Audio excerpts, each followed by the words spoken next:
we started with the types of frictions.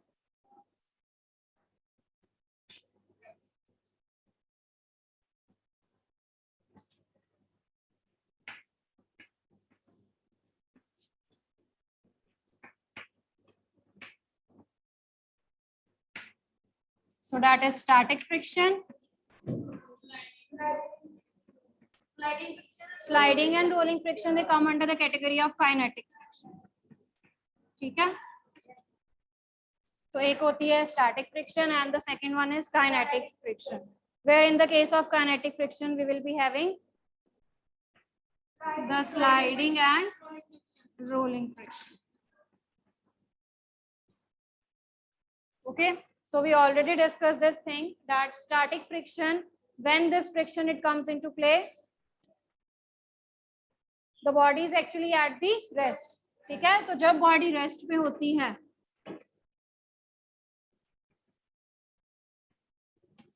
so at that point the body it don't want to change its position, वो नहीं चाहती है कि वो motion में जाए. Okay, so at that point the friction that is acting on the body will be the static friction, the friction that is acting on the body when the body is at rest. Okay, so the opposing force that comes into play, the opposing force, likho, the opposing force that comes into play, the opposing force that comes into play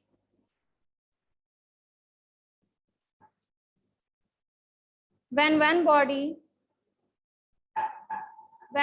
body is at rest, the opposing force that comes into play when the body is at rest, the opposing force that comes into play when the body is at rest and don't want to change its position, and don't want to change its position.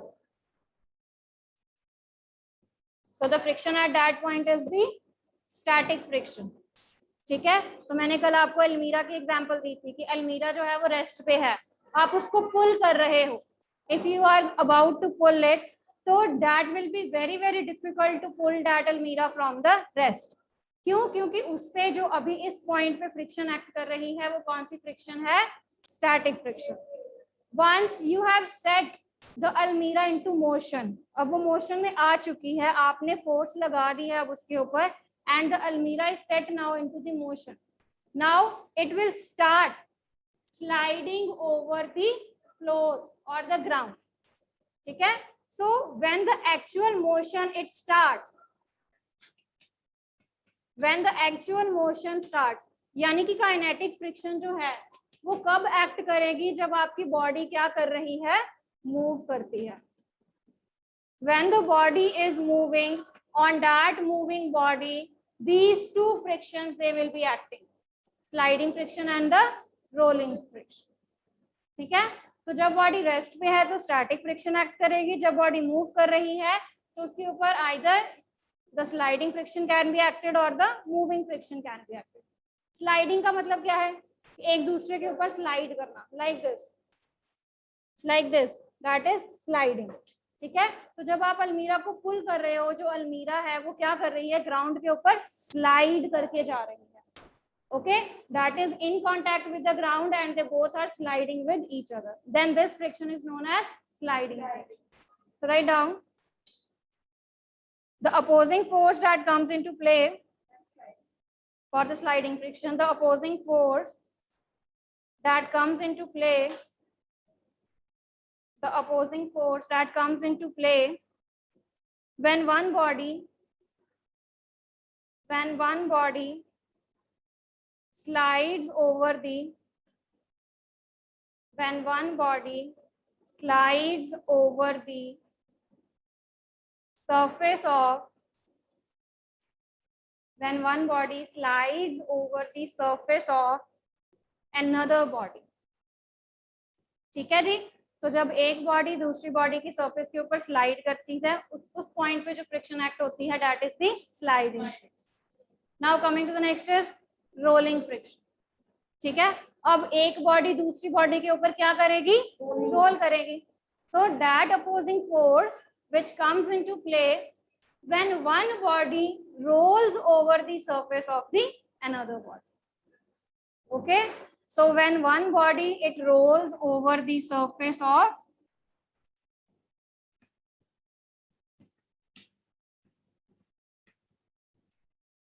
another body, when one body rolls over the surface of another body. अब इसकी common example है, you are having luggage bags now that are actually having wheels at their bottom. ठीक है, अगर आप वैसे luggage को slide करो, it will be very difficult to slide that luggage. Rolls के बिना, अगर उसमें जो व्हील्स हैं उनके बिना अगर आप उसको स्लाइड करने की कोशिश करो, ठीक है, उसको खींचने की कोशिश करो ग्राउंड के ऊपर, it will be very difficult to slide. But यही अगर उसमें व्हील्स लगे होते हैं तो वो सेम लगेज आप इजीली क्या कर सकते हो, पुश या पुल कर सकते हो. तो that means friction that is due to the rolling one is less. तो जब रोलिंग का केस आता है, जब एक बॉडी के ऊपर दूसरी बॉडी रोल करती है, तो उस पॉइंट पे जो फ्रिक्शन जनरेट होता है that is less. Okay, so rolling friction is less than sliding and static friction. Okay, तो जो रोलिंग फ्रिक्शन आता है वो स्लाइडिंग और स्टैटिक फ्रिक्शन से कम होता है. राइट, सबसे ज्यादा कौन सा फ्रिक्शन होगा, स्टैटिक फ्रिक्शन. ठीक है, तो एक ये आता है स्लाइडिंग फ्रिक्शन.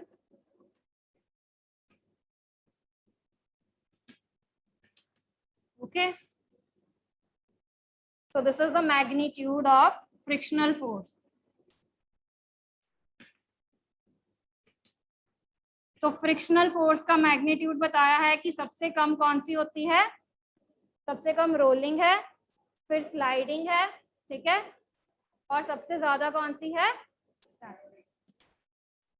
किसी बॉडी को उसकी रेस्ट पोजीशन से छेड़ना, उसको मूव करवाने की कोशिश करना, that is very very difficult.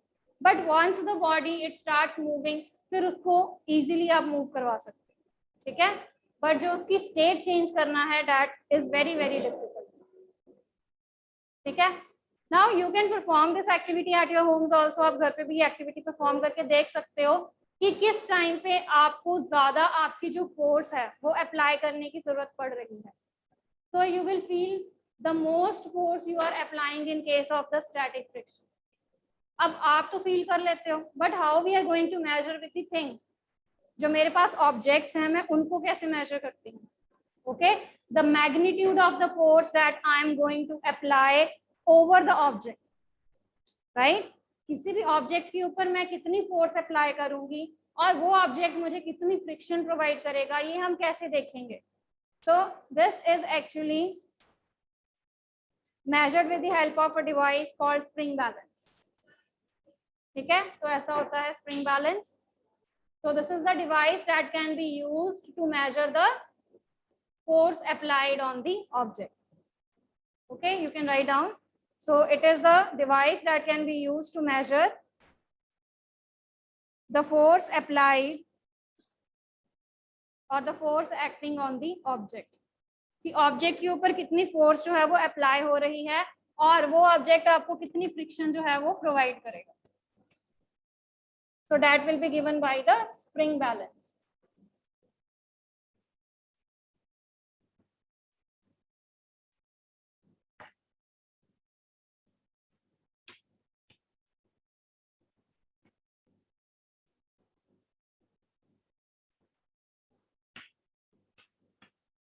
So it is used to measure the force acting on the object. On the object. आप कितनी फोर्स लगा रहे हो उस ऑब्जेक्ट के ऊपर या उस ऑब्जेक्ट के ऊपर, उसको पुश या पुल करने के लिए कितनी लगा रहे हो. ठीक है, क्योंकि फ्रिक्शनल फोर्स तो आपको मैग्नीट्यूड दे ही देगी. जितनी आप आगे की तरफ फोर्स लगाओगे उतनी वो पीछे की तरफ फोर्स अप्लाई करने की कोशिश करेगी ना, फ्रिक्शनल फोर्स. फ्रिक्शनल फोर्स का मैग्नीट्यूड कम होना चाहिए ना. अगर आपने किसी ऑब्जेक्ट को आगे मूव करवाना है तो ये फ्रिक्शनल फोर्स का मैग्नीट्यूड कम होना चाहिए ना उससे. ठीक है, तभी ऑब्जेक्ट मूव करेगा. वो सब केस आ जाता है। अगर तो आप उसको पूरा दे रहे हो, ठीक है, आप आर्टिफिशियली ये मेजर करने की कोशिश कर रहे हो कि मैं कितनी फोर्स लगा रही हूँ और उसके कॉरेस्पॉन्डिंग जो ऑब्जेक्ट है उसके ऊपर कितनी फ्रिक्शन जो है वो अप्लाई हो। Okay, so you can see this is a metal case जिसके ऊपर नंबरिंग की गई है, ठीक है, देख सकते हो ग्राम्स में और न्यूटन्स में फोर्स दी गई है।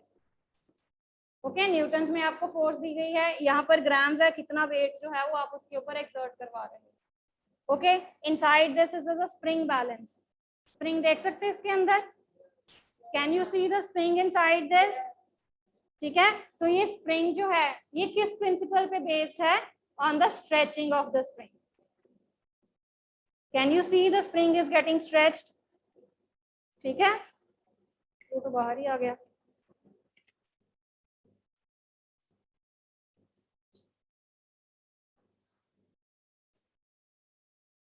Can you see the spring that is actually stretching. तो जैसे जैसे आप इसके ऊपर लोड अप्लाई करते जाओगे वैसे वैसे ये जो स्प्रिंग है वो स्ट्रेच होता जाएगा, और ये कितना स्प्रिंग स्ट्रेच हुआ है that is going to give you the measure of the force, ठीक है। ये आपको फोर्स बताएगा कि कितनी उसके ऊपर एक्ट हो रही है। जैसे फॉर एग्जांपल ये देखो, हाँ जी, बड़े वाले बॉडी सिंपल ऑब्जेक्ट्स के लिए, ठीक है। तो ये मैंने कुछ वेट इसके ऊपर अप्लाई किया है, ठीक है, you can see it has stretched now. पहले देखो, राइट, पहले स्ट्रेचिंग नहीं है ना बिल्कुल भी, it is in the relaxed position, spring नहीं नजर आ रहा है हमें, it is in the relaxed position. तो जब मैंने इसके ऊपर वेट डाला तो you can see now the spring is being stretched, ठीक है। तो ऑलमोस्ट इसका कितना आ रहा है फोर्स, 1.6 के अराउंड है, 6-7 के अराउंड, ठीक है, और वेट कितना है 150, ठीक है, 150 ग्राम वेट है और स्प्रिंग कितना स्ट्रेच हुआ है 1.67 के अराउंड, ठीक है। So this is how we can measure the force acting on the objects. Okay, so this is by the spring balance.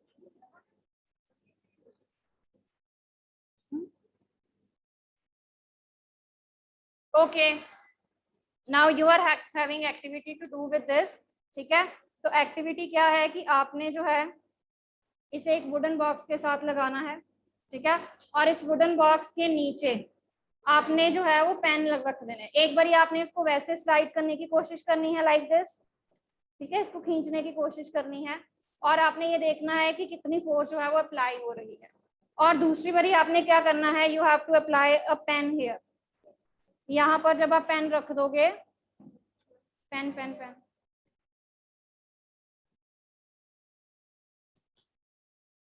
तो ये क्या होना शुरू हो जाएगा अब, रोल, ठीक है। तो रोलिंग फ्रिक्शन के केस में अब आपने देख लेना है कि ये जो है वो कितना इसकी स्ट्रेचिंग हो रही है स्प्रिंग की, ठीक है। तो मैंने इसको खींचने की कोशिश करनी है with the help of spring, right. So in this way you will be seeing कि कितना ये स्ट्रेच हो रहा है। इसको आगे आगे मूव करेंगे जैसे, ठीक है। आप पहले फिक्स कर लेना पेन को ताकि वो पेन की मूवमेंट जो है वो हिलेगा।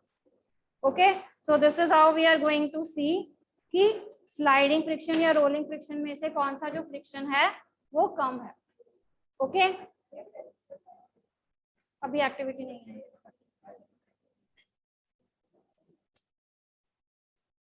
With the help of this spring balance what you have to do, आपने एक ब्रिक लेनी है, ठीक है।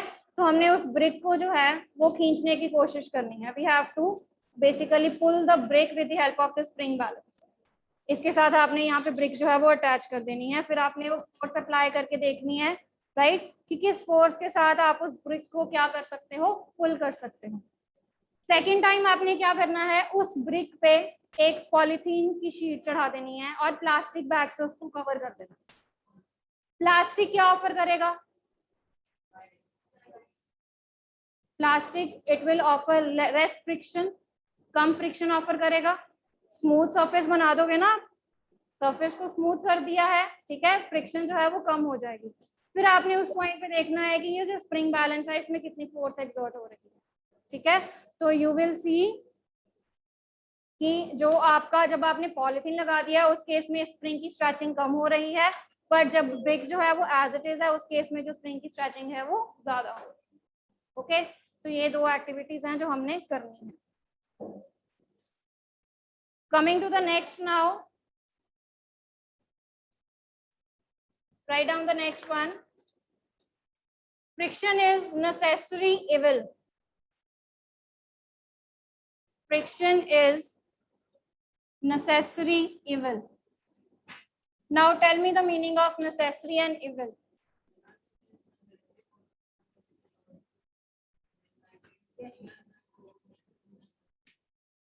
So in simple terms, if I say that the friction, it is having both advantages and disadvantages. ठीक है, एडवांटेजेस भी हैं हमारे लिए, बहुत इंपॉर्टेंट भी है, but on the same time it is having some of disadvantages also. So coming to the advantages, चलिए बोलना शुरू करो बेटा. Advantages of friction. It help us to walk,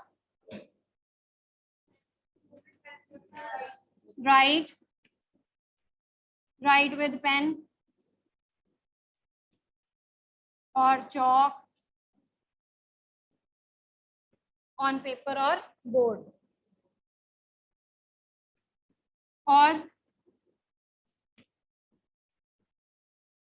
हाँ जी, second thing, it helps to stop moving object. Okay.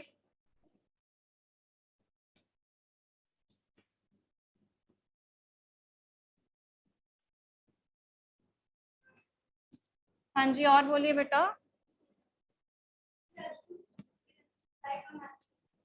Okay.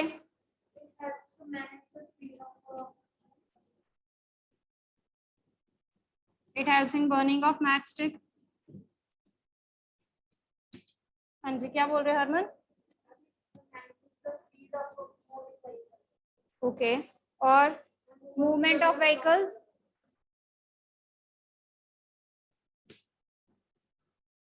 It helps to control the speed of vehicles.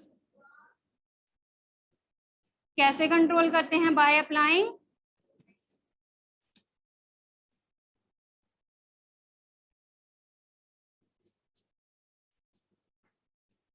Breaks. कैसे काम करती हैं बेटा?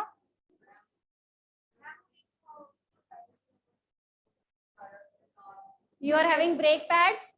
ठीक है, you are having brake pads in the vehicles. ठीक है, तो वो ब्रेक पैड्स क्या करते हैं?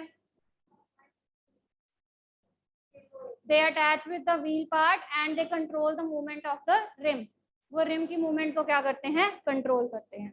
ठीक है, so in this way it will help you to apply the brakes of the cycle, motorcycle and cars. ठीक है, so using brake pad you can apply the brakes.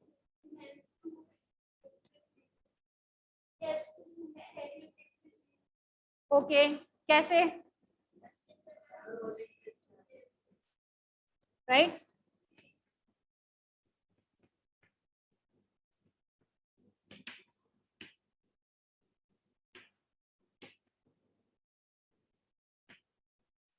It helps the object to move on the roads also.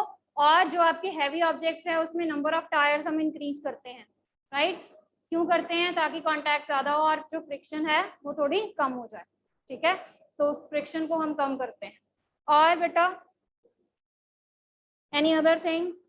कल मैंने आपको grooves बताए थे. Grooves क्यों होते हैं? कहाँ कहाँ होते हैं ये ग्रूव्स? टायर्स में होते हैं.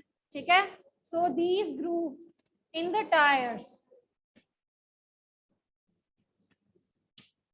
किस में हेल्प करते हैं?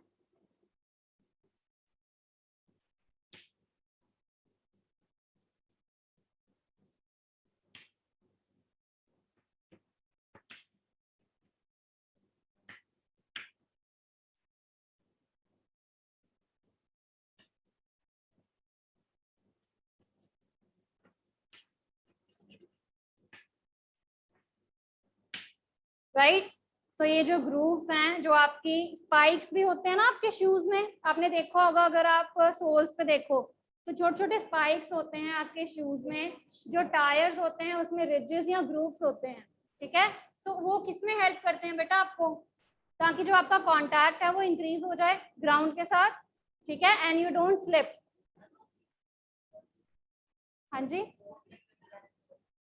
स्पोर्ट शूज में स्पाइक्स होते हैं ताकि उनकी ग्रिप बनी रहे ग्राउंड के साथ, ठीक है, ग्राउंड के साथ उनकी ग्रिप बनी रहे और ये जो फ्रिक्शन है, राइट, जो उनको फ्रिक्शन ऑफर हो रही है कांटेक्ट के साथ, ठीक है, वो कम हो जाए। Okay,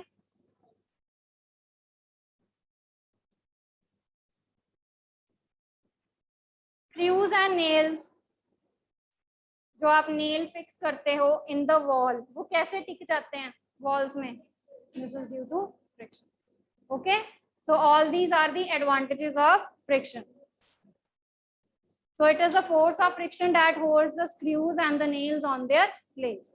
So many advantages of friction. Now coming to the disadvantage part. चलिए बोलिए बेटा disadvantages क्या हैं?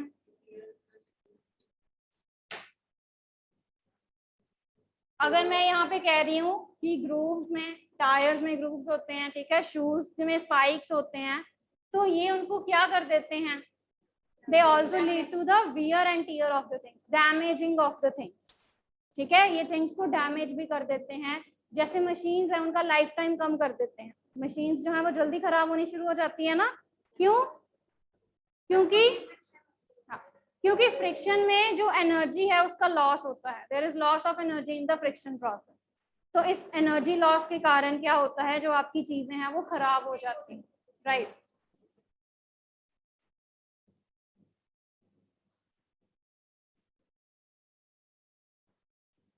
तो हमने अभी देखा कि ये सारी चीजों के साथ हम मूव कर सकते हैं, यानी कि फ्रिक्शन इंपॉर्टेंट है, फ्रिक्शन का होना जरूरी है, तभी हम ये सारी चीजें कर सकते थे, ठीक है। But now we will be talking about its evil nature. अब इविल नेचर में हम क्या कहेंगे? It leads to the wear and tear of the things,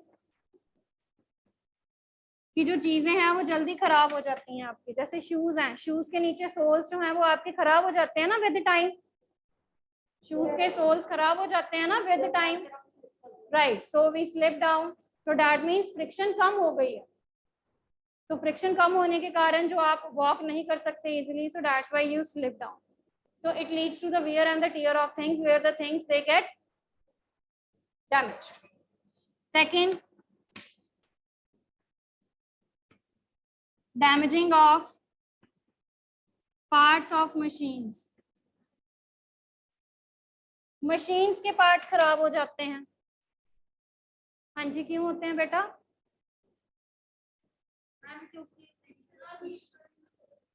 because अच्छा, आप जब सिंपली अपने हैंड्स को रब करते हो in the winter season, you feel like heat is produced.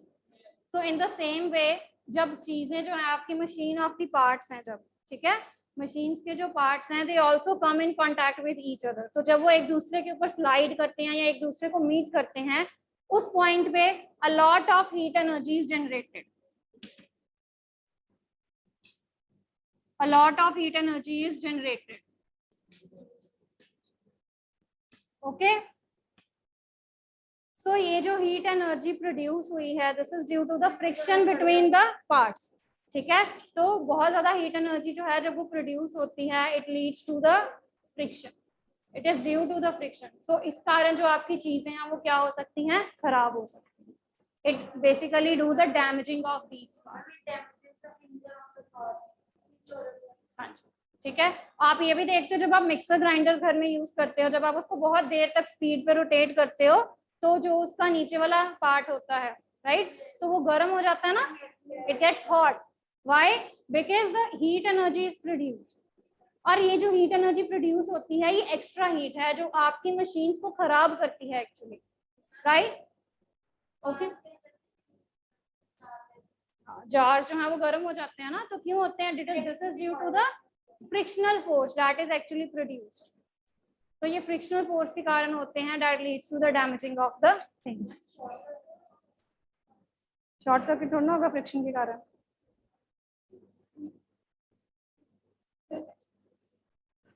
Okay, ठीक है। So it reduces the efficiency of the machine. तो आपकी मशीन जो है या आपके जो व्हीकल्स हैं, राइट, उनके इंजन को बार बार ऑयलिंग देने की जरूरत पड़ती है, मशीन्स को बार बार ऑयलिंग देने की जरूरत पड़ती है, तो वो उनका लाइफ टाइम जो है वो क्या कर देते हैं? वो कम कर देते हैं, एफिशिएंसी, ठीक है। कि कब तक आप उसको यूज कर सकते हो, वो उनकी एफिशिएंसी को क्या करते हैं, इफेक्ट करते हैं. Okay, so frictional force, it leads to the wear and the tear of the things, it reduces the efficiency of the things, it leads to the damaging of the parts of the object. Okay, and there is loss of heat in this process. तो बहुत ज्यादा heat जो है वो loss होती है, जो हमारे किसी काम नहीं आती है. तो ये जो ग्राइंडर्स में से हीट निकल रही है, ये आपके किसी काम आ रही है? उल्टा ये हमारे जो मशीन्स है उनको खराब कर रही है actually, right?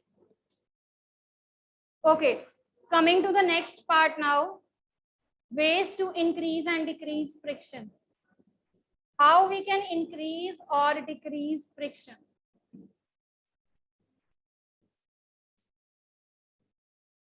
Ways of increasing or decreasing friction.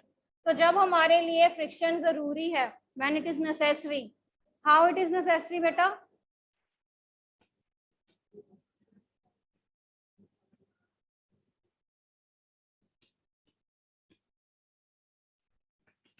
Friction कब हमारे लिए जरूरी है?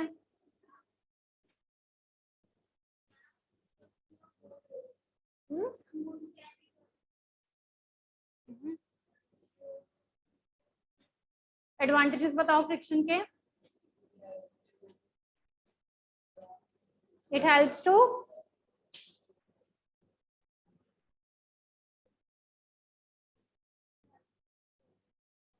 ओके, चलिए. तो वेज ऑफ इंक्रीजिंग फ्रिक्शन, क्योंकि फ्रिक्शन हमें हेल्प करती है इन वॉकिंग, हम चल सकते हैं फ्रिक्शन के कारण. राइटिंग, राइट, कोई चीज है, नेल्स हैं, स्क्रूज हैं, हम उनको फिट कर सकते हैं. So all these are the applications of the friction. चीजें रुकती हैं ड्यू टू द फ्रिक्शन. अगर फ्रिक्शनल फोर्स नहीं होगी तो जो आपका फैन है वो चलता ही रहेगा. Okay, this is due to the friction force that the things they stop, the things they move. Okay, तो हम किस तरीके से जो फ्रिक्शन है उसको इंक्रीज कर सकते हैं? ये कम करती है फ्रिक्शन को, इरेगुलरिटीज बढ़ाने से. Very good.